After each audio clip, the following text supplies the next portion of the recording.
This is ContraZoom, where we go back and forth about film. I'm your host, Dakota Arsenault. On today's episode, we are featuring our annual Noirvember themed show. For this year, we have picked movies that appear in the Columbia Noir collection over on the Criterion channel.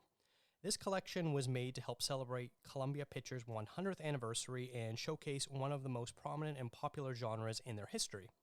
For the third year in a row, joining the show for Noirvember is Alicia Mughal, who is an editor at The Asian Cut, which is one of the best film review websites, in my opinion, along with having work published at Film Days, Exclaim, and more. So welcome back to the show, Alicia. How are you? I am so well. I love this month, and I love coming back. Super excited to be here. Excellent. Yes, you are our resident noir expert, so you have to Oh come no. back now every year. Oh gosh. Okay. Oh, that's a lot of pressure. Well, last year we covered McCarthyism in noir on hmm episode 261, and the year before we did Fox film noirs on episode 216. What did you think of this year's selection that I picked? Um, it's interesting. I did want to ask you what made you pick these three movies in particular. And it, yeah, I, yeah. So for this collection in total, I think I'd seen maybe two or three of them, but I decided anytime I get the chance to watch movies I haven't seen, I use that as an opportunity to watch them. Mm, So these three I had never seen, which I know one of them is very shocking once I say which one it is. I had not seen. And then I just kind of, whenever I'm looking at collections on Criterion Channel, I don't know where to start. I'll usually go over to Letterbox, and someone inevitably will have made a letterbox list of all the movies in the different collections. And so I'll mm, just sort of look at them and be like, okay, which ones are highly rated, or which ones sound interesting that way? Because it's a little bit tough sometimes. I don't know if you have the same issue, whether you're going to a film festival or you're looking at something like a Criterion pack where you don't really know a lot of the titles. You might recognize the director or one of the actors in it, but you don't really have a lot of information in, like, the one sentence plot summary doesn't really tell you much mhm, about it. And so in that case, I'm like, okay, all right, there's some sort of a crime. There's a femme fatale, maybe, there's police going up against the criminal underworld. I don't know. They all kind of sound a little bit similar. How do I select which ones are more worth my time than others? So just sort of looking at which ones have, better reviews, better ratings, just mm. sort of helps me. So I went with Gilda because I'd never seen it. That's one of them. And then the other two that we're Wow. talking about today, are called The Crimson Kimono and Experiment in Terror. And both of them seemed highly rated on Letterboxd, so Mhm. that's why I went with that. Right. I was just wondering because usually, like for the past couple of years, I feel like I've kind of been able to find a theme or a thread that kind of links the three movies, hmm even in some way. But these ones are all three. I feel like are very different and unique. And um, yeah, were you able to find a linking theme for them? I would say Gilda and Crimson Kimono, I think there's a bit of a linking theme, which we'll hmm get to. Okay. But Experiment in Terror really sort of feels like it's its own thing, completely Yeah. separate from the other two. Big time. Yeah. But uh, but yeah, so maybe I should have done a bit more thematic linking Oh or no, things no. like It's that. I was just curious. But overall, you're happy with the selection that I made? I Gilda is one of my all-time favorites. I just love Rita Hayworth so much. Love Glenn Ford. Gilda is just this beautiful, alive thing that I don't think people will ever stop loving. Experiment in Terror. Ford shows up again, and he's lovely. And we can talk about this when we get to that movie. But I really, really liked Experiment in Terror. And then Crimson Kimono was again beautiful, so beautiful. It made me think quite a bit about a lot of different things, and also it just felt very ahead of its time. hmm All three feel very ahead of their time. That could be their theme. They're just very ahead of their time. Maybe. All right, so a little bit of backstory on Columbia Pictures. The company was founded originally in 1916 under the name of Cohn Brandt Cohn, and eventually changed their name to Columbia Pictures Corporation on January 10th, 1924. The studio started out as a small fish, but eventually worked its way up to be one of the most important filmmakers through the 50s and 60s. The company as a whole sees its reputation through the iron ruling of Harry Cohn, who was a larger-than-life figure in early Hollywood lore. Before we get into the films we are discussing today, I want to point out how incredible it is that cinema itself is now over 100 years old, and we're going to start celebrating the centennial milestone for a lot of big films soon. So over the next few years, these are films that will be celebrating their 100th anniversary too. I love to sort of get your reactions afterwards. So in 1925, we've got Battleship Potemkin and the Gold Rush turning 100 next year. From 1926, The General. 1927 is Metropolis and Wings, which was the very first Best Picture winner. 1928, The Passion of Joan of Arc. And 1929, Un Chien Andalou. So that's the next 5 years of movies that are turning 100 years old. How do you sort of feel about, movies as an art turning, over 100? We are now past the point where, like, the Malese brothers and things like that, or Lumiere brothers, George Malese, all their stuff is well over 100 years now. We're now getting to the point where it seems like every year there's going to be some really big milestone turning 100. Yeah. I don't know how I feel. I love those movies. Though a few of them, I haven't seen a couple, or I would say more than a couple. I haven't seen a few, but they just what I do know about them, the general especially, like all of these films are again they seem so I want to say modern, but I do have a lot of thoughts and opinions, and a lot of them are negative about the current state of uh, big budget films, and I kind of do feel nostalgic. So I'm kind of a bit grateful that these films are turning 100 because it allows a lot of us to kind of go back and reconsider them and just kind of rediscover the potential for cinema, the potential that a lot of, of light and shadows. Um, and I just keep I think back to Wicked now, or not. It's present. I'm just thinking about Wicked in the face of the Wizard of Oz, as I'm sure a lot of people are. And I have read a few reviews for Wicked, and people are still, kind of not super happy with the coloring, and a lot of people wish that it looked similar to the Wizard of Oz. And I don't know, maybe the centennial moment can kind of bring back in modern film the beauty that cinema is capable of. Maybe Mm-hmm. is that well put? Yeah, no, I think that's a great point. The fact that, the Wizard of Oz will turn 100 in a little under a decade from now. I Hmm. think that was Yeah, 1935, if I'm remembering off the top of my head. I think 39 maybe. 39? Okay, so a little Yeah. more, about 15 years from now. And that was when color film peaked. How is that Hmm. possible that that era of, the late 30s through the 40s, we have the best use of color in film? Like that doesn't Right. seem possible that with all the technological advancements that we've had, it should only be better. But instead, You as you're would think, saying, the yeah. reviews of Wicked, I've seen that too. Doesn't matter. I've seen some people absolutely raving about how much they Hmm. loved Wicked, but the constant criticism has been that they don't like the coloring of it. Yeah. Yeah, and Jericho, who reviewed the film for the Asian cut, one of his lines, beautiful, was that there's this one piece in Wicked where the light literally is behind the dancers and it casts a shadow over the musical number, which is such a tragedy to, and like you would not want that to happen for something that extravagant, and it's just unfortunate. Yeah, yeah, for sure. And then along with these lists of titles that I had mentioned earlier, in 2027 will be 100 years of sound in film too, which it also Hmm. seems like a pretty crazy milestone. Yeah, makes me think of Singing in the Rain, and Mm, already back then they were kind of talking about it, and yeah, it's just I'm excited. yeah. Yeah, it's there's going to be a lot of interesting think pieces of like movies turning 100 over the next decade. Hmm. Big time. It'll be a big year. Yeah. All right, let's get into the movies that we're talking about today. Already teased it a little bit. The three we are talking about are Gilda from 1946, The Crimson Kimono from 1959, and Experiment in Terror from 1962. I think what is sort of interesting, which I did not plan for this is one they're each from different decades, which Hmm. I think is reflective in the way these films look to an extent.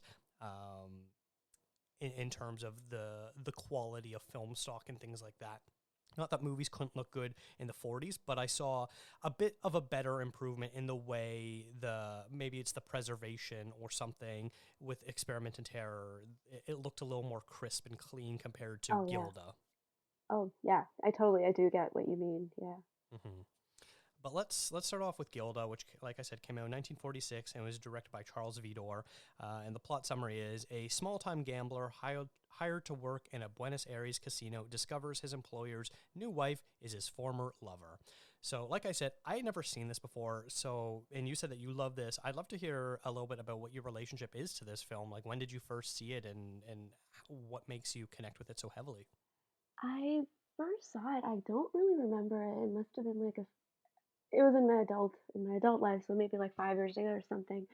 Um, and I just had this realization. I think yesterday, where the mystery part, or like the murder mystery part of the film, it kind of to me is as garrulous as the mystery in The Lady of Shanghai. What I mean by that is, every time I watch Gilda, I always like get really confused by the what the men are doing, Yep. whatever's going on with them. Like I always like I have to pause the movie. I'm like trying to figure out like what's going on here because it's so convoluted. It's very complex, kind of like with The Lady of Shanghai, which is intentionally so. Um, where that part is just very a lot of very labyrinthine. Um, because every time I do watch Gilda, I'm always just mesmerized by the love story part of it. A love so intense that it's like hate, you know. And Hmm. Rita Hayworth for me is always going to be the star of that movie, and like her Gilda's kind of spiral into not spiral, I would say an intentional loss of herself in this insanity. So that always takes center stage for me. In the way that in The Lady of Shanghai, the love between the two is for me the thing that is always going to stand out. Um, and so that's kind of what I always keep on going, like what I keep on going back to Gilda for is just Rita and the life on screen, and she's always just alive in that movie. It always brings her back to life. Um, yeah, it's beautiful and just so sad. Just so many intense feelings that Hayworth was able to channel. It blows my mind every time. And because this was your first time, I want to know, how did you handle the mystery part? Was it easy to follow for you? I think so. This movie overall, I don't think I connected with it as much as I had hoped, or at least as much as its reputation precedes it. Maybe it was also because I was a little bit surprised by how little the mystery and noir sort of aspects actually really mattered. Mhm. This movie is more about Gilda's relationship with these two men, Mhm. more specifically with Johnny Farrell, played by Glenn Ford, than it is about this whole uh, what are they mining again? It's not lithium, is it? No, Oh God. Oh, I'm not. I don't remember. it's some sort I of kind of tune it out when I get to that part. yeah, it's some sort of precious metal, and like Yeah, yeah. I tried to like when that stuff was happening, I was like, okay, this is where we're going with it. There's some sort of subplot dealing with what's happening at the end of World War II with Mhm. Germans giving up patents because they were going to get taken away, probably by the Allies. Something is going on there. But then so often it sort of seemed like anytime they would kind of go into that plot line, they'd be like, okay, let's go to this back room. And then that plot line would kind of stop and they would, forget about it for 20 minutes at a time and then go back to it and be like, oh yeah, someone's here with a gun now. And you're like, oh, we're back in this mystery sort of plot thing. But it really only sort of seemed like it was there to pad out this relationship story where it Mhm. really does sort of seem like it's a bunch of red herrings, especially when there's an excuse for the Balin character played by George McCready to basically leave the screen for half an hour, however long he's Yeah. gone for, where to the audience right away we know that he has faked his death and that that means he's going to come back. Like there's Mhm. no way when I watched this for the first time, like I did a couple days ago, when we see that he didn't actually die in the plane crash, like great, okay, at some point he will come back and make a dramatic entrance because that is what is going to happen. Otherwise, they wouldn't show us this. So I knew Mhm. that was coming, and yet it really didn't matter too much because it really was all about this relationship between Gilda and Johnny. Mhm. And what did you think about that relationship? I mean, I thought Hayworth and Ford had insane chemistry together. Mhm. Like, that's what works so well in this movie. I mean, Rita Hayworth is an absolute star, and it's sort of a shame given. Did you ever listen to the "You Must Remember This" episode where she did one about Rita Hayworth, and it was just a single one-off episode, but talking about Rita Hayworth's life and career, and like I don't think there's a single, Hollywood star that has ever been treated as poorly as sort Mhm. of Rita Hayworth was. Like, I I haven't listened to that episode, but I am very obsessed with Hayworth. Um, Barbara Leeming wrote a documentary, not a doc, a biography of Hayworth called "If This Was Happiness." And on film days, I've kind of not been keeping up with this, but this year my project was to kind of reconsider a few of Hayworth's films and give them the respect, the critical respect that I feel like Hayworth wanted all of her career. Um, it, she wanted so badly to be taken as a serious actress and as capable and as really good. And she didn't really get that. She got it for The Loves of Carmen, I think. Um, but most of the time, she was kind of annoyed by the fact that people only ever praised her for her beauty, her physical appearance, and not so much for the work that she was doing. Um, and with my piece earlier this year on Gilda, I did talk about how capable she is on screen and how stunning the work that she is doing as Gilda is in its own right, separate from not maybe like in its own right, separate from the script, maybe in an even direction. This is just like I considered it only as what she was putting on screen, and it is remarkable, especially under the pressure of Harry Cohn, who was awful to her. He was mhm. oh disgusting, absolutely disgusting. Um, and yeah, and I haven't listened to that podcast episode, but I didn't know it was there was one. I'm gonna listen to it because I my heart is with Hayworth always. But yeah, yeah, I forgot where I was going with this. Yeah, just how awful she was treated, and like Hmm. you sort of look at her filmography, and the types of movies that have sort of made it to the classic movie canon. She doesn't seem to have as many that are still talked about today and revered in the same way that a lot of Hmm. other stars from that era were. And like you quickly look at her IMDb or Letterboxd profile, and like outside of stuff like maybe Lady from Shanghai, which you already mentioned, and Hmm. Pal Joey, there's only a small handful of movies that like to regular movie buffs. I don't mean the people that will do like insane deep dives that like, oh yeah, I've seen that on the list of best western or best romantic comedy or best noir, things like that, where like there's only a small handful that really have had a sort of longevity. And it's a real shame because she really was a star and Oh yeah. had such talent, and you could really tell with Gilda that she puts on such a phenomenal performance. And Mhm. yes, a part of that is due to the fact of like how beautiful she is, because like her entrance, it's been Mhm. immortalized in Shawshank Redemption. Like that's a Mm. whole subplot of how much the inmates are just absolutely obsessed with her, and they'll replay her entrance where she flips her hair back and says, "Am I decent?" Over and over again. And you Mm. see that and you're like, yes, no wonder she was a star. Like this woman was like insanely beautiful too. I one of my no, I think this is my all-time favorite movie. Just like anytime somebody asks me, "What's your favorite movie, Alicia?" It's CoverGirl from 1944, and I think everybody should watch it all the time. Just everybody should just be watching it 24/7 on loop. It is such a revolutionary film for so many reasons. They made a color wartime musical during all these cutbacks and stuff. Gene Kelly, it was his um, kind of first major thing. and he basically directed the whole thing, even though Charles Adore directed it nominally. But there's this bit in that movie which I describe a lot of the time as one of the saddest wartime musicals ever made, because the purpose of a wartime musical is to boost morale.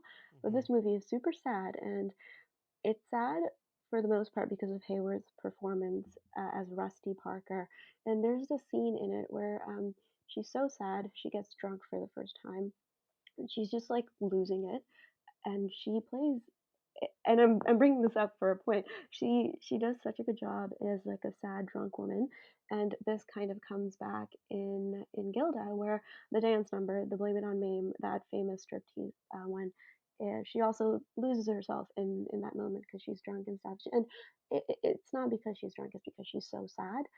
So you kind of, if you watch the two back to back, you see this beautiful kind of evolution of Hayward's prowess, and she's able to tap these emotional nerves that very few actresses are able to. Just like the abandonment she has in her sadness in those two moments in CoverGirl and Gilda, it is unparalleled in my opinion. It's so intuitively right, um, just because of how sad it is and familiar it is to watch. If you've ever experienced the kind of sadness she's portraying on film, it it blows my mind, and I it just makes me wonder why more people don't talk about her as an actress, because she did so much good work, especially in the '60s too. Separate Tables, amazing, amazing film, and should also watch that sometime. Yeah, considering I haven't seen much of her work, you're putting me in some great recommendations here, so I appreciate Yeah, yeah, CoverGirl, watch it, that. everybody. Excellent. Yeah, you're right. Like the scenes where it sort of seems like Gilda is acting out or looking for attention, you really sort of understand the entire subtext of where she is coming from as a character. Hmm. And so that works really well. I want to briefly talk about, which I thought was very interesting. And when I was watching it, I was like, oh, I wonder if this is what's going on. And then reading up afterwards, sort of confirming my suspicions, this sort of queer undertones between the Johnny and Balin characters, Yeah, where there seems to be a real sort of love triangle, love thing going on there. Do you feel that too when you watch it? I very recently started feeling that. The first time I didn't really notice it, but now it's kind of hard to ignore because the kind of anger and fiery spark between Johnny and Gilda, it is there between Balland and Johnny also. You're right. Hmm. It's yeah, because like, why is he so possessive of him? It's he's like just possessive of both of his little minions. They should just get together and you know bang it out probably. And like when we're introduced to the relationship between Johnny and Balin, like I kept waiting for Johnny to screw Balin over. Like he Mhm. brings him into this casino that he owns, and he basically cons his way into being his right hand man. And I'm like, okay, so when does he betray him, or what goes on here?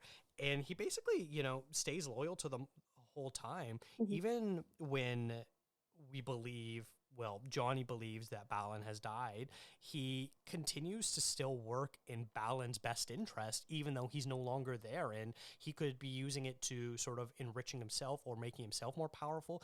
But he sort of does it under the guise of this is what Balin would have done, and I'm going to continue to act like he would. So I found that a very interesting angle, too. Absolutely, and I think it kind of explains a certain facet of Gilda's additional jealousy, where Johnny's more loyal to Balin than he was ever to her, and Hmm. but we don't really know what really went down between the two of them, and I think that's part of the mystery. Like we don't know who wronged who from the face of it, or from what we do learn. It just seems that they both feel equally wronged. Like Gilda feels like he left her, but while he feels like she left him or something, we don't know.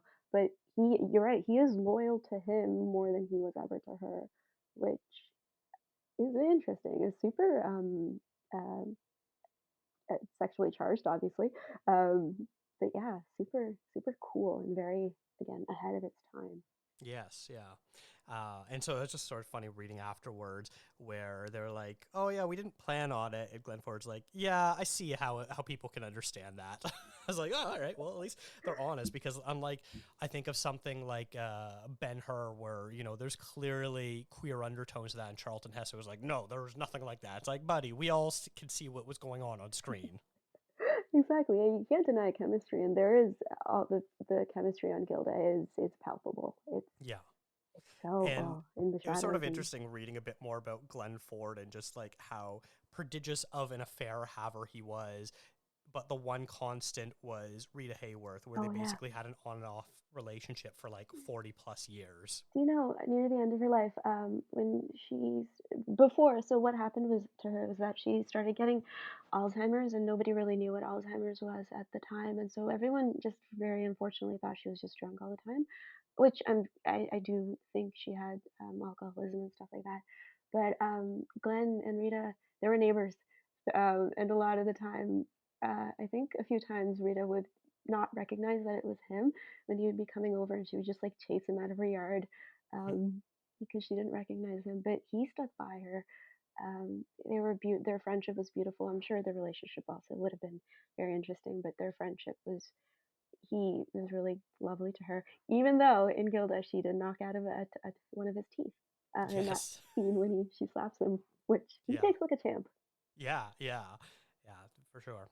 And I read that he was also a pallbearer at her funeral, too. Oh, Yeah. I did not know that. Oh God, Yeah. what a good guy. I love him. I love him so much. Do you have anything else you wish to add about Gilda before we move on?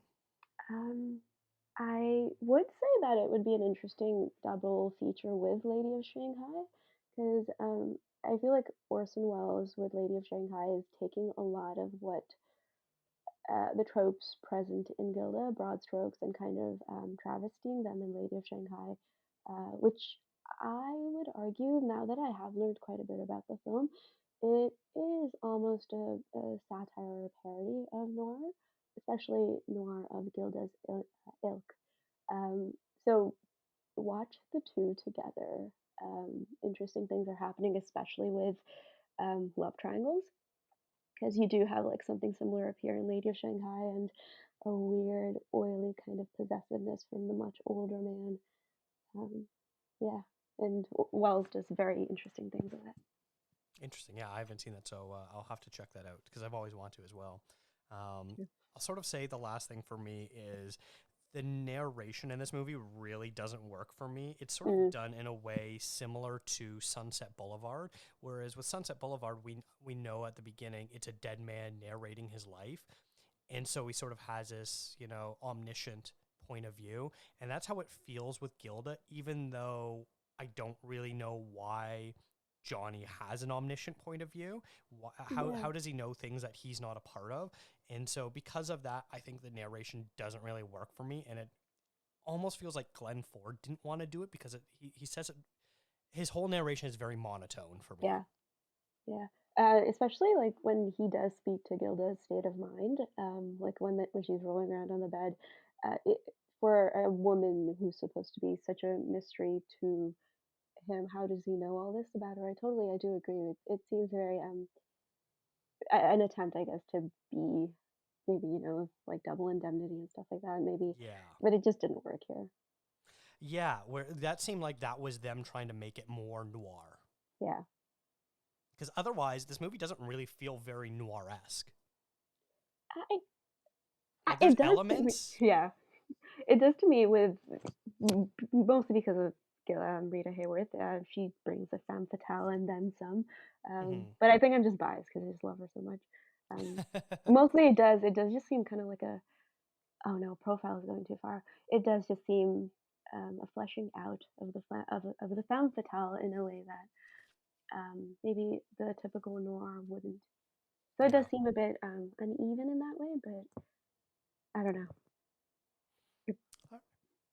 All right. Well, let's go on to our next movie, which is The Crimson Kimono from 1959, directed by Samuel Fuller. And the plot description is two detectives seek a stripper's killer in the Japanese quarter of Los Angeles, but a love triangle threatens their friendship. This was a very interesting movie. This was one that I had not heard of all. Samuel Fuller is obviously quite a well-known director, especially for his westerns, Mhm. specifically. He's great with action and things like that. And so I was like, "Oh, Samuel Fuller, let's maybe include this one." And I was just so surprised by this because it was not what I was expecting at all. Same. Um, Sort of similar to my comment there about Gilda, where I feel like maybe aspects were added to make it more noirish.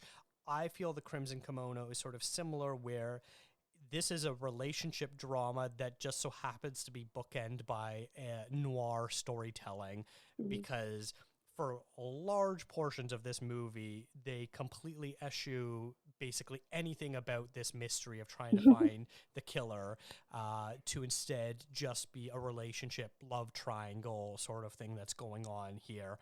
But I think one of the most fascinating things about this film is it features a whole bunch of very prominent uh, Asian actors in this, Mhm. specifically Japanese performers. I don't know if they're all Japanese or not, but they're playing Japanese people in probably the most flattering, realistic portrayals you could get at a time like this. No one is in yellow face. There are no ugly stereotypes. Uh, the it's two partners, a white cop and a Japanese cop, and they're both treated equally. In terms of respect within their jobs and with each other and all this sort of stuff. And the whole time you're watching, you're just like, what year did this movie come out? Exactly. It is so psychologically rich that I mean, I wasn't expecting that.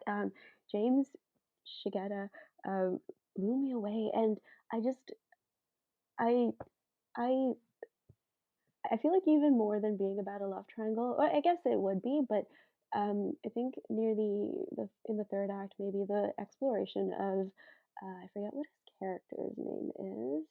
It is Joe, Detective Joe. His internal feelings are and his turmoil is so well explored and so um, it's explored in a way that challenges. It's not very clean.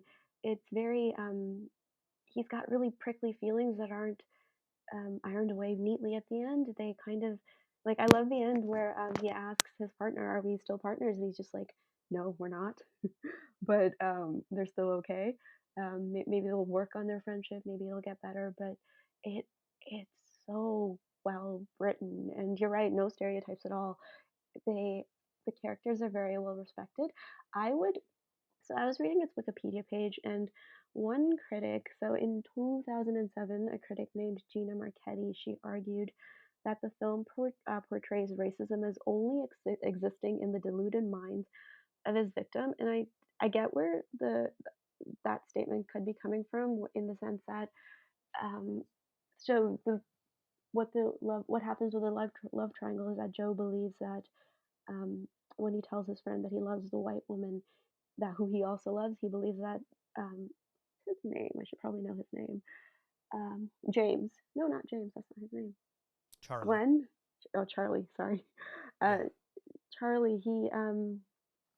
He believes that he that Charlie thinks that maybe he, he's upset by the fact that the woman he loves chose a Japanese man, but that's only something that is in Joe's mind, and it's not on Charlie's face at all. And that's such a I can see why it could seem like the racism is in only in his head. But I would say more than that, that it's exploring a particular kind of experience of racism. Hmm.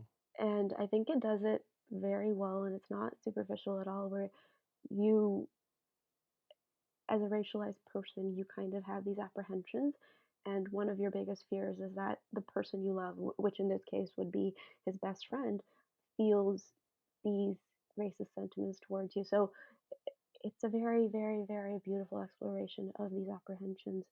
Um, so I would say that it does explore racism, but a very unique iteration of it, and I think it does it successfully, um, and in a way that doesn't make it. It doesn't, paper it over or anything. It leaves a few loose ends, which I do appreciate. Make them more Yeah. realistic. it almost reminds me of a little bit of something like Devil in a Blue Dress, the Denzel Washington movie, where the whole movie, we're shown what a capable and talented investigator that Denzel is in that movie. But then there's a couple moments where he's like, he'll have to stop what he's doing and go, yes, I can do this part of my job, but I understand that as a black man, I either won't be welcome here or I won't get the information that I need because of my race. And there's Mhm. a couple instances in this movie where not quite the same instance, but we understand where Joe's apprehensions come from, where he's like, yes, I may be respected on my department, within my community, within my friendship groups and things like that. Everyone treats me as an equal and I can go into these spaces and be fine. But I also understand that there are going to be certain limitations that if I try to enter here, I am going to uh, be perceived only by my race and not who I am as a person. Oh, And so I think absolutely. Yeah. Mm-hmm. And I think they do a very subtle job of exploring that. And maybe, that might have gone over some people's heads back when it came out. Maybe it didn't. I don't know what the reception was like for this film.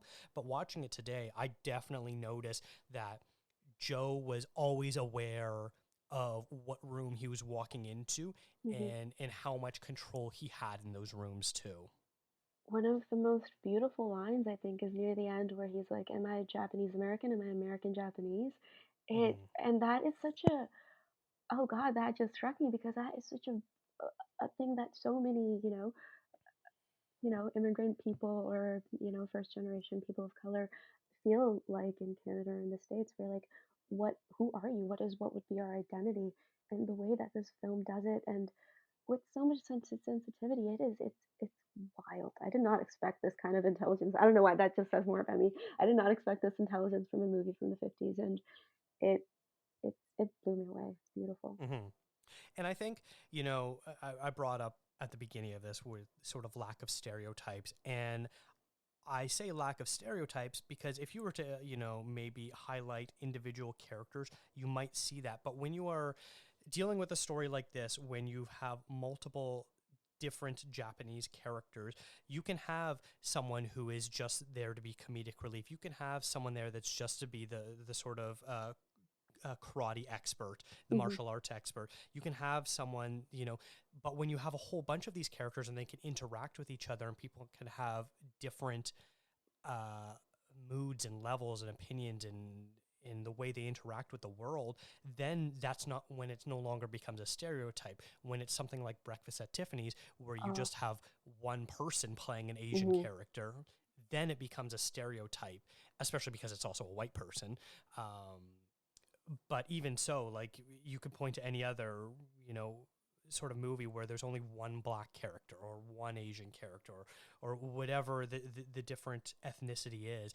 And all of a sudden, yes, because when you only have one person, they are being the substitute for an entire race. So, of course, it then becomes a stereotype. But when you have more of a mosaic, you can have these highs and lows of these different characters, of someone that acts a certain way and someone that doesn't. And it won't seem so stereotypical in that sense because you fleshed out the world. Big time. Do you remember in the very beginning? You also with that get like so many different representations and what it does mean to be a person of color being raised in the West. So with Joe, he speaks fluent Japanese, but in the beginning, there's that one character, a guy he meets, or like who's a friend or something. He's like when they're talking about, I think the guy who's supposed to be the wood chopper in the little play. He's like he doesn't speak good Japanese, or his Japanese is as good as mine, meaning that he's the guy talking. He's also lost his ability Mm-hmm. to speak his native tongue, and English has now become his native tongue, and that's such a nuanced representation of a certain kind of a person of color in the West. Yeah. And I loved that. I loved all of it going on. It was beautiful. Mm-hmm. Now, for the actual mystery itself, kind of like Gilda, I feel like I didn't connect as well with it. There were some interesting stuff that I felt it was more noirish, where they were trying to track down a killer, and everywhere they went, they would get a little bit more of a breadcrumb to sort of figure it out, and we sort of by the end the revelation of who was behind the murder, we realized that we had sort of already met these people before, or at Mhm. least some of these people, where you know, you think of like a modern procedural, something like a Law and Order or something like that, where, you know, they interview 3 or 4 different people and you're like, okay, it's one of these people that did the crime. I don't know which one yet, but it's obviously one of them. They wouldn't be showing it to us otherwise. And it's sort of similar with Crimson Kimono, where we slowly get introduced to all these different people who they might be a suspect, and then they sort of rule themselves out. So we go on to the next person who might be a suspect, then they rule themselves out. And then sort of by the end, you realize, okay, one of these people that ruled themselves out has to be involved with this murder, but who is it? And I think that was sort of interesting, but for me, I just think that I don't know if it was the pacing or what, but there was just too much separation between what was the mystery angle and what was the romance angle, and not enough combination of them happening at the same time. Yeah, because you are right. Like I think by the third act, you kind of do abandon the mystery and just focus on the love triangle. And it does get you kind of forget what the movie's about for a bit. Hmm. Um, I love that it was a white woman who was the murderer. I'm sorry if that's a spoiler, but that was really cool. Um, in Renegade, and and by the end, obviously, it seems like it was just a foil for Joe to better understand his feelings. Um, so that seemed a bit ad hoc, but um, yeah, I don't know if it worked too well as a mystery. I think it worked better as a story about Joe. Yeah, yeah, for sure. How uh, the one thing that I think also sort of threw me for a bit of a loop was, you know, Charlie, the white detective, his sort of angle in this relationship.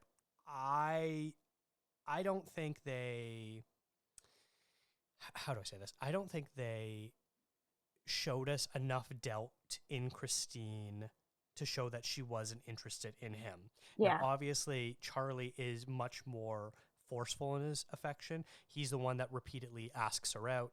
He is the one initiating, kissing her multiple times, things like that. But every time these things happen, I'm sort of led to believe that she's also interested in him. When he's like, "Hey, after this is all over, will you go out with me?" And she's She like, says "Yeah, yes. I'll go Yeah. out with you." Yeah. Exactly. And Which was and why I was so so confused. yeah, yeah. And so when she started professing her love to Joe, I was like, "Wait, you've already agreed twice to go on a date with Charlie after Right? this case is over.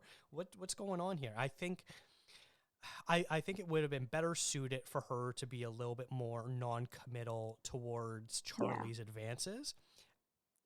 That said, I think if she was, he would have seen a whole lot more forceful coming on to Mm. her. Which so I was reading the Wikipedia page. Apparently, the producer at Columbia, what's his name? Sam Briskin. He wanted Charlie to be a white guy. He wanted Charlie to made a white guy who was a son of a bitch. He wanted him to be more gross, and I think they were trying to go with for that. But the guy who plays him, he's really sweet. What's his Yeah. name? Glenn Corbett. He did a good job. He didn't make him seem terrible. But I do feel like Christina's was a bit weird. She's kind of, I do see how she and Joe are better suited for each other. They're both artistic and sensitive. Hmm. Um, but yeah, why did she say yes to Charlie? That was weird. And then at the end, or in that one scene with Max, she's like, "Oh, I didn't agree to anything. I'm not beholden to Charlie." But I feel like she kind of is. So that's Yeah. what's going on there. Yeah, yeah, for sure. Yeah, I feel like a couple times they were close to making Charlie look like a son of a bitch, Hmm. but then they pulled back on it a little bit. Yeah, he's So very I don't sweaty. know. Charlie was very sweaty all the time, kind of dripping off of him. It's wild.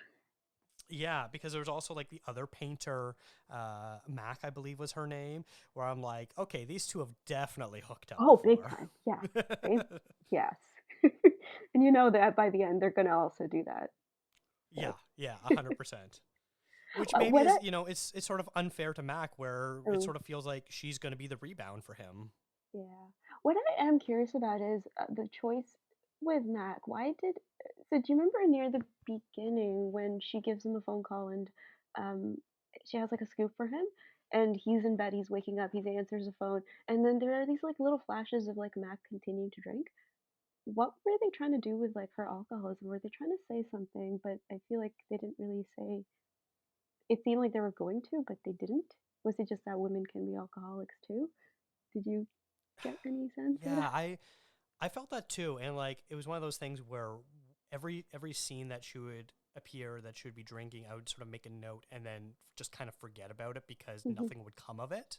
Yeah. So I don't know what they were trying to say with that, but yeah, it's like anytime she seemed to be, for some reason, for being a painter, had her ear to the ground of what was happening in the underground world. Don't really know what was up Why? with that. Right? Yeah. Compared to something like Experimented Terror, which also has sort of a similar character in that regard, Mhm. where they're like, "Oh, you got a tip, Mac? Well, here's a bottle of bourbon for you." It's like, okay, you're gonna buy off her with just booze. So I have no idea what they were trying to say with that. Yeah, yeah. They could have done more because it's just an interesting character, definitely. Just very Yeah, yeah. weird. I do want to say that the near the opening, when after Sugar, who is the stripper, is killed and they're checking out her dressing room, there are some phenomenal mirror shots that Yes. like just kind of blew me away. Where like I was like just sort of vibing with the movie a little bit, and when those shots were happening, I was like, oh, I know exactly with what they're doing right now, and it was just so apparent of the filmmaking craft for that whole Yeah. scene where it would go back and forth between showing the reflection of two people in the mirror to the camera pointing at them directly and then going back to the mirror. It was beautiful, and it becomes a dance too. Like Yes. it's so balletic, and I love that. I did love the opening bit. That was stunning. Yeah, yeah. Do I have anything else? Oh yeah, I also thought another interesting piece of filmmaking. There's a chase sequence near the end going through a parade, and I think they did a really good job of basically every shot that they would cut back and forth to the people, that, the chaser and the chasee. They're running through different, marching bands and groups like that. The music was changing every time, which I Hmm. thought felt far more realistic to an actual parade where, when you're standing watching a parade, every 2 minutes or so a different group passes you Hmm. by and they have a completely different sound, whether it's music playing or band playing or singing, what have you. And I think that actually, and the first time I've ever seen a parade actually capture that, because normally it's one overarching song you hear through this whole thing, or one beat or whatever it is, and the fact that they mix it up so much was really fascinating. Have you ever seen Jade? No, the William Friedkin movie.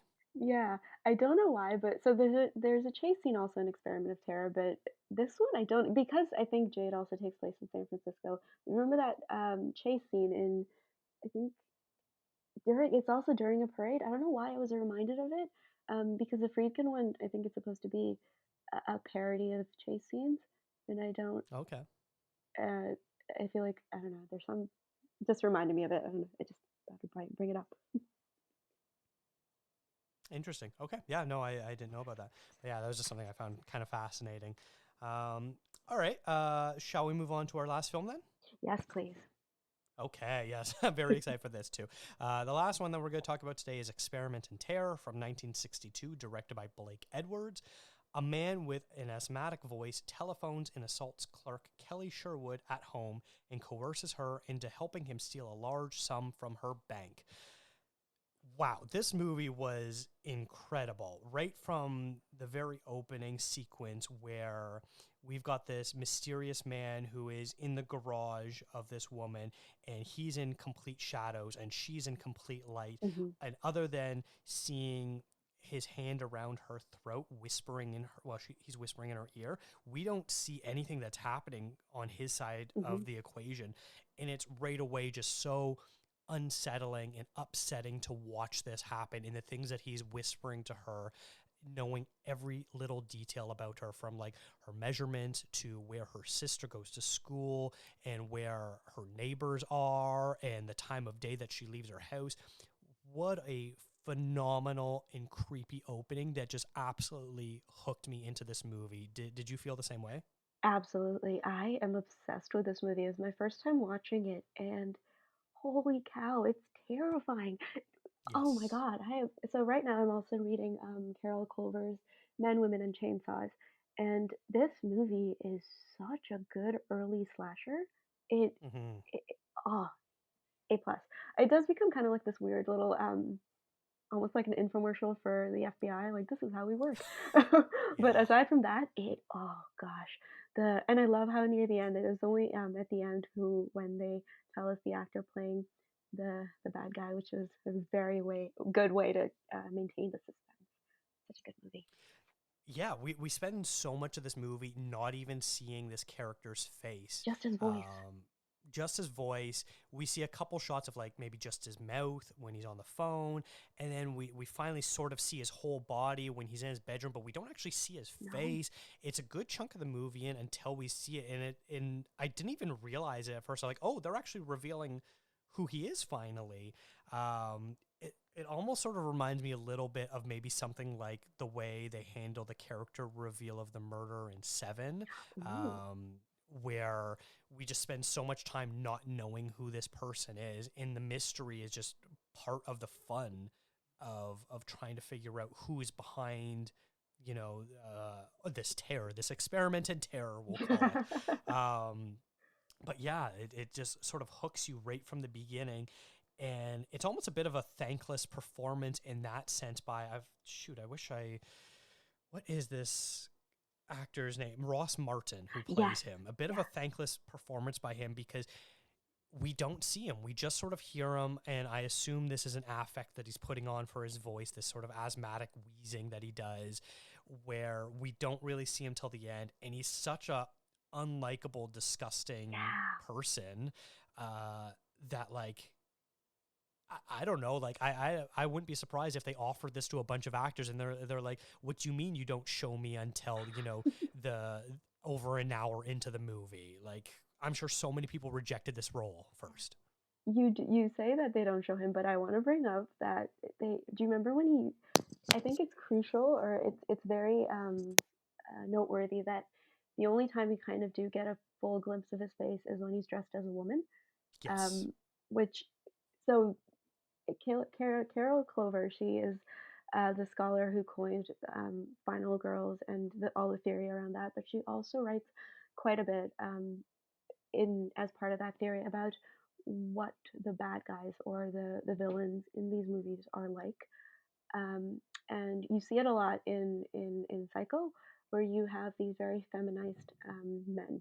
And Hmm. in Experiment in Terror, this is a villain. He's like a man, but he's also very feminine. He has a hard time breathing. He dresses up as a woman in disguise. Um, he has a hard time with women, also, I guess, and he is kind of like trying to compensate for his masculinity, which is fascinating because this movie is from 1962, a couple of years after Psycho, but um, still very ahead of its time. I do want to. I feel very confused about the villain also for the reason that they kind of try to make him seem good, and I don't really understand the motivations behind that. With the little boy that he kind of starts Hmm. paying the medical bills for. Do you have any thoughts about that? What are they trying to do? Do you think with that? I sort of appreciate that angle because it felt like they were trying to create a more three-dimensional character Mm. where this is someone who is capable of doing these heinous things, but then also has it in him that he also knows how to be caring and loving and has a heart. And so it's one of those things where like sometimes the best villains in movies are ones you understand why they're the villain, and in this you understand that the reason why he's holding hostage a bank worker um, is to help pay for the medical expenses of this young boy. And also I felt like that was a commentary on the American medical system as well, that this is a kid that needs hundreds and thousands of dollars worth of medical procedures, and the only way that his mother can afford it is by relying on a strange man robbing banks to get the money.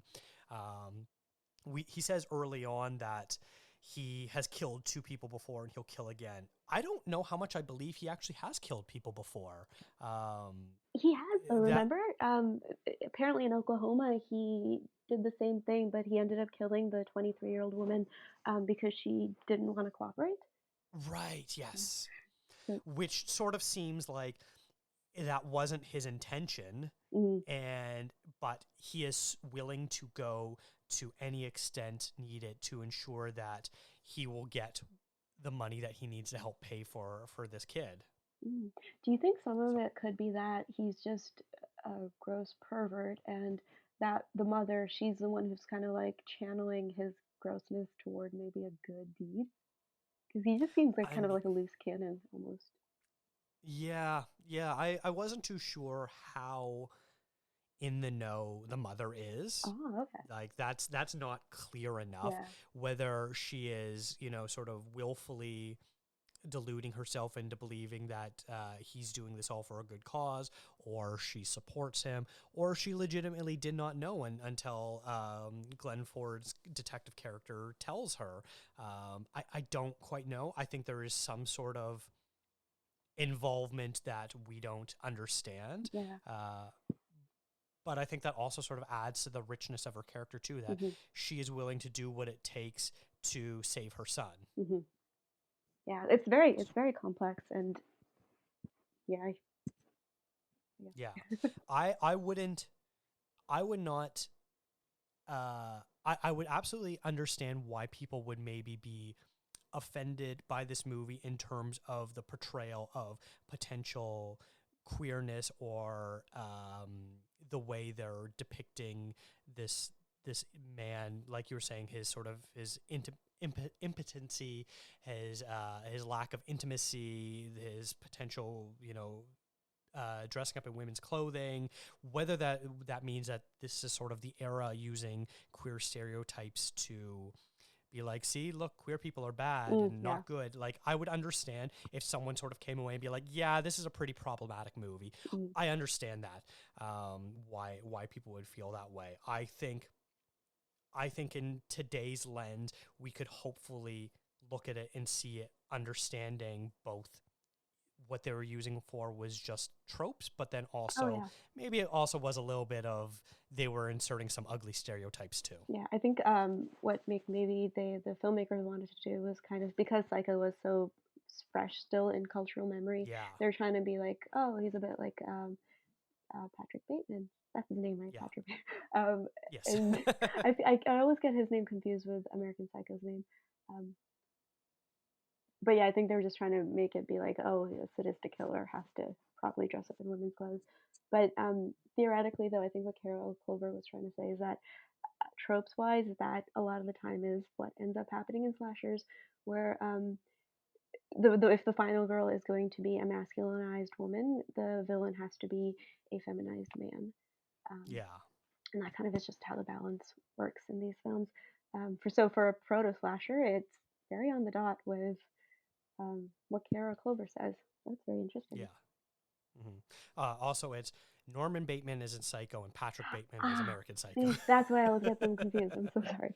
Intentionally, Yeah, I'm it's all sure the right. movie did that Yes, intentionally. yes.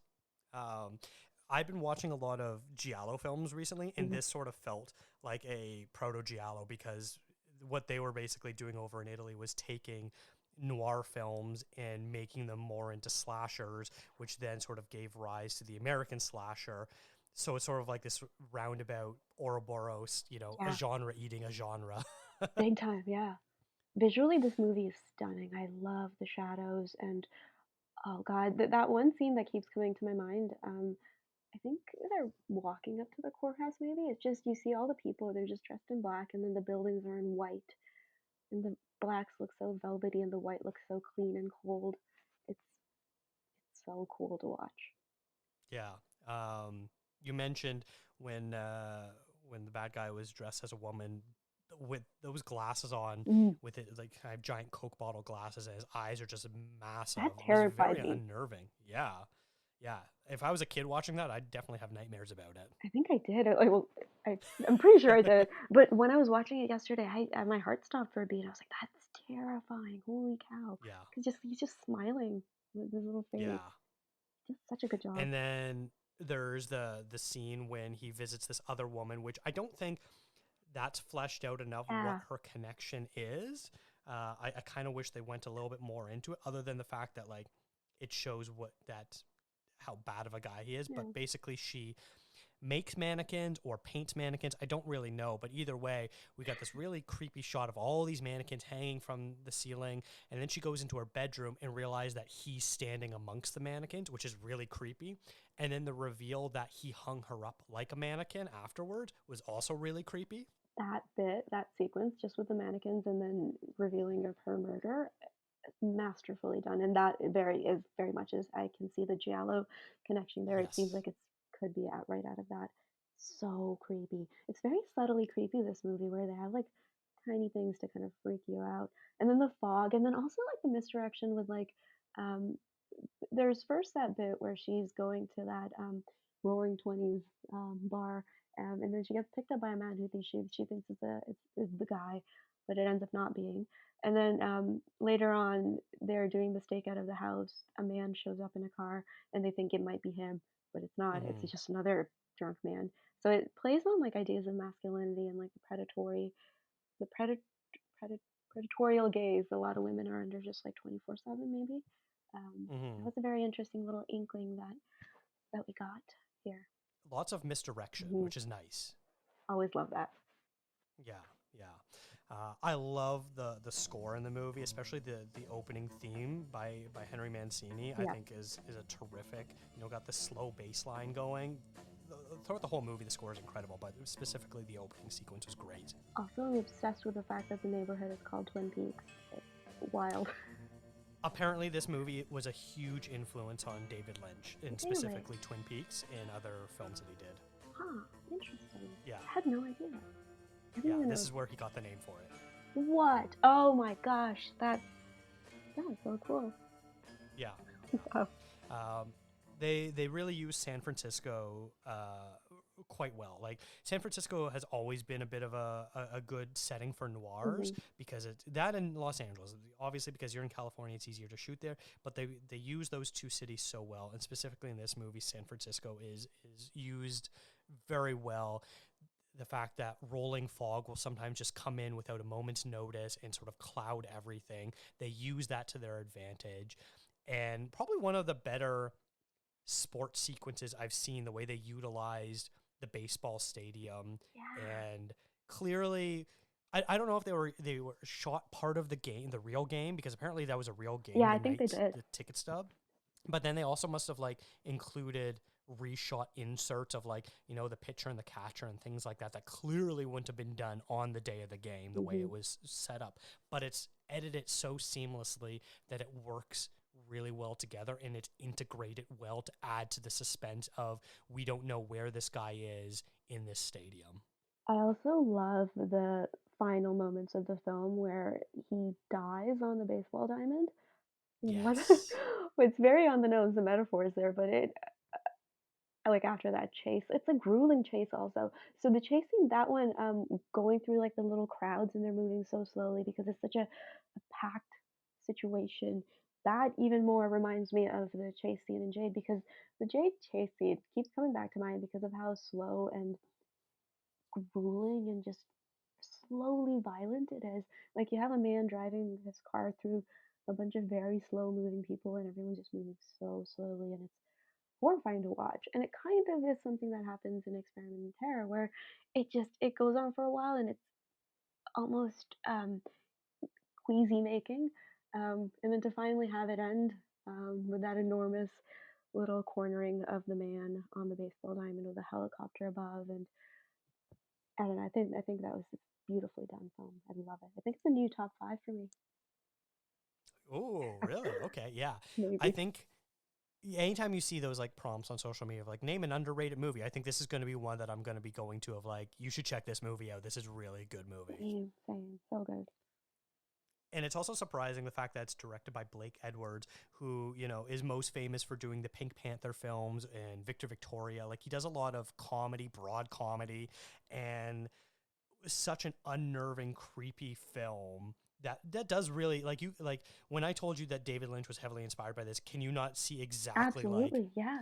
Mulholland how he Drive. could have made this his entire personality when he was a child? I can totally see that. It's like his new favorite thing. But yeah, you see it like in the drives up in Mulholland Drive to up the hills and like slow moving Hmm. cars and yeah, I see it now and I'm upset with myself for not having watched this sooner because it's so good. I'd love to talk briefly about the sort of difference in Glenn Ford performances between this and Gilda. And he's someone who I think I've seen in a couple things, but I've never really paid him a ton of attention. But watching him in two roles so close to each other back to back, just sort of highlighted what a great actor he is, and maybe someone I've been overlooking for someone who is really talented. Mhm. He plays two very different sort of roles in this. You know, in Experiments in Terror, he's a FBI agent, and then in Gilda, he's sort of this like conniving con man who will do whatever it sort of takes. And just sort of seeing the differences that he brought to these characters is so fascinating. And like, if he didn't look like the same person, I wouldn't believe it was the same person. Right. He's so good and I love his voice. In this one he seemed almost like very sweet and warm. Even though what keeps coming back is that bit in the beginning when he first sees Lee Remick's character, and he's like, "Oh, I had a picture of you in my mind when we were talking on the phone, and you look just like it." That I can kind of see a bit of Johnny Farrell in it, where he's like a bit Yeah. scoundrelly, a gross thing to say to a woman, but for a woman who's as young as your daughter, probably could be. Um, but yeah, he's really sweet and warm, and such a good job in this one. And then I think it's because of his face. He's got this wonderful face that has like this very interesting softness to it. And because of that, he can play like a charming scoundrel in Gilda and just like a charming, maybe sometimes off putting uncle in this movie. Yeah, he just felt so determined Hmm. in this film.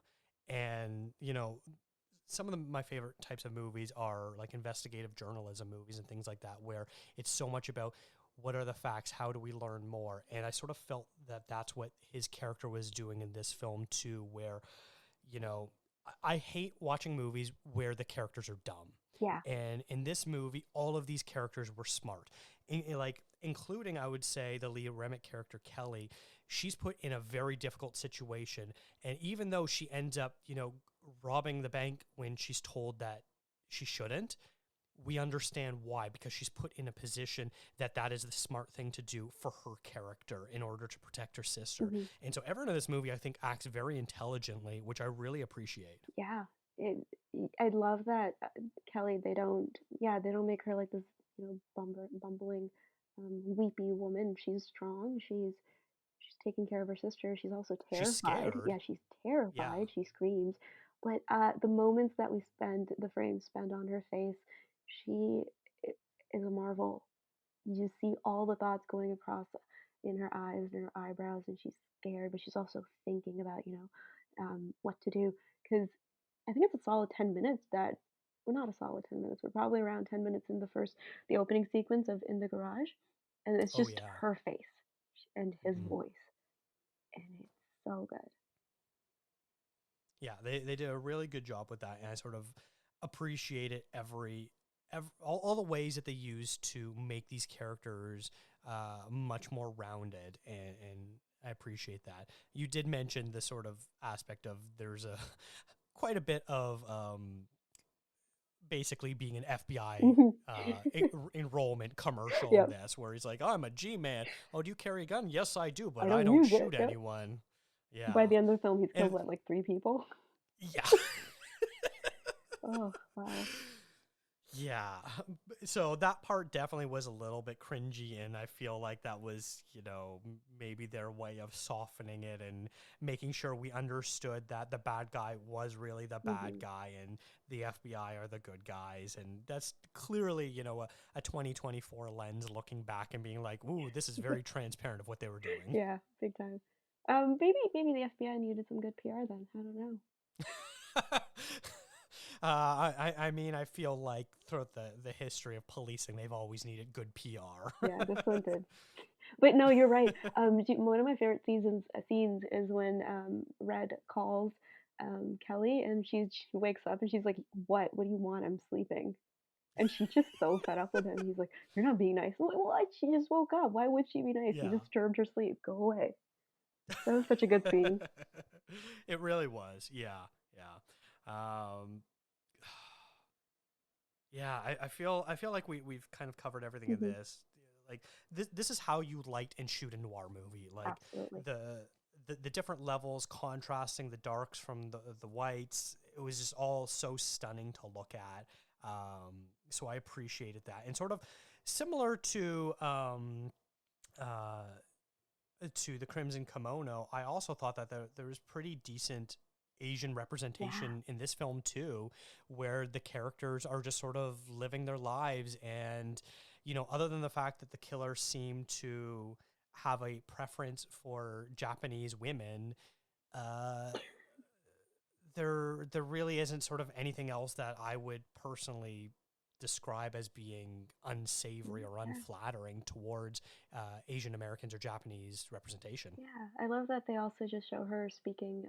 I think Cantonese is what she was speaking on screen, and it was just very like very. She just slips into it. It's very natural. It's not kind of like in the Crimson Kimono, the language use, like the various languages, it's very natural. It's very Hmm. intuitive. It's very real world like, and I do appreciate both films for that.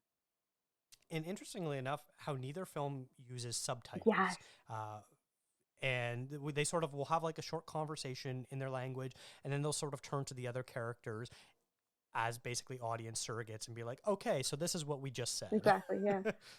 What was weird though is that But they it did have works. Glenn Ford's character for some reason knowing how to speak Cantonese, which is Yes. a bit Yeah. I don't know how to I don't feel. know if that was his way of being like, I know one phrase, and it's to hopefully discourage people from not speaking English around me of that, or I don't know, or maybe because he does, work within that area of San Francisco where there's Yeah. a large Chinese Hmm. population, that maybe he does know a little bit because he's picked it up over the years. We never really get to know, other than the fact that it shows that he's a intelligent person that's able to pick up new Yeah. languages. A good G man.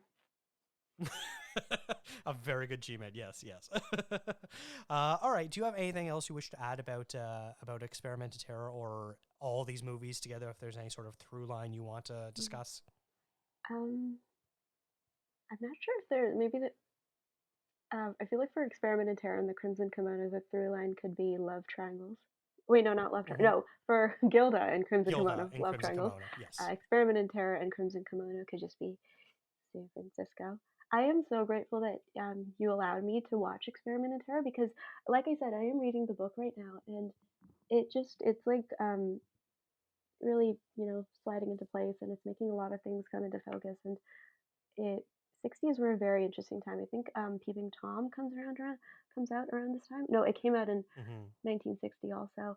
And Peeping Tom also does something very interesting with the bad guy that I feel like you can see little threads of in the bad guy in this one. Just like the creepy voyeuristic stuff going on. Um, yeah, so this movie is so cool and so rich, and I'm glad I got to watch it. Yeah, me too, for sure. Well, Alicia, thank you so much for coming on the show today. I really appreciate all of your insights, and it's always a pleasure to have you on. Thank you for having me. Please, everybody, watch more Rita Hayworth movies. That's one thing you take away from me.